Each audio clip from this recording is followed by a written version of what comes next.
આવતીકાલેથી ભગવાન સૂર્યનારાયણ જે સમસ્ત જગતના પિતા છે, કર્મના સાક્ષી છે, અને આવા સૂર્યનારાયણ દેવ ભક્તો એમ કે ભાઈ પ્રતિદિન જે એમની જે ગતિ જે દક્ષિણ તરફ હતી એ હવે ધીરે ધીરે ધીરે ઉત્તર તરફ થશે.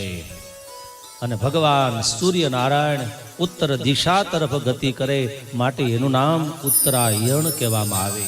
ઉત્તરના સૂર્યનારાયણના જે કિરણો છે એ સ્વાસ્થ્ય માટે, સત્કર્મ માટે અને સમાજની ઉન્નતિ માટે બહુ ઉપયોગી હોય છે.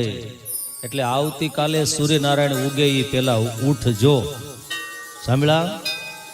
ઉગતા સૂર્યનારાયણને જળ ચડાવજો. અને આપણે ત્યાં એમ કે ભાઈ જે સૂર્યનારાયણને જળ ચડાવે એને ત્યાં કોઈ દી દરિદ્રતા ન આવે હો. અને પછી એમ કે ભાઈ ઉત્તરાયણને દિવસે આપણે જઈ અને ગાયને ચારો ખવડાવીએ, પણ એક દિવસ ખવડાવો તો પાછા 364 દિવસ ભૂખી રહે એવું નહીં કરતા હો. પછી તમને એમ થાય એનિવર્સરી છે, માતા પિતાની સ્મૃતિ દિવસ છે, જન્મ દિવસ છે, તો આવા પવિત્ર દિવસે પણ ગૌ માતાને ચારો નાખજો, દેવ મંદિરે જજો. અને આવતીકાલે દાનનો બહુ મોટો મહિમા છે ભક્તો. એટલે બધા ઈશ્વરે આપ્યું હોય તો દાન કરજો. આ કથાની અંદર ભક્તો અલગ અલગ પ્રકારના જે પ્રકલ્પો ચાલી રહ્યા છે એમાંય દાન કરજો.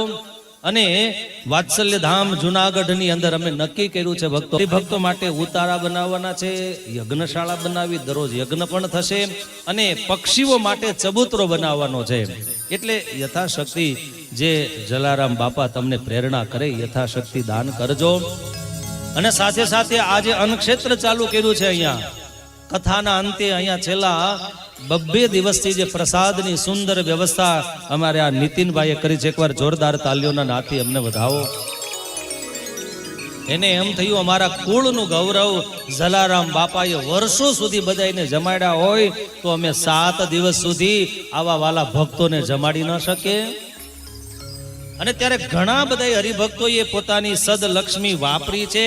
હજી જેને વિચાર આવતો હોય એ ઉત્તરાયણનો રાહ ન જોતા આજે લખાવી દેજો અને કાલે જમા કરાવી દેજો. કારણ કે તમારી સદલક્ષ્મી ઉત્તરાયણના દિવસે ભક્તોના પ્રસાદમાં વપરાય એ બહુ જરૂરી છે ભક્તો.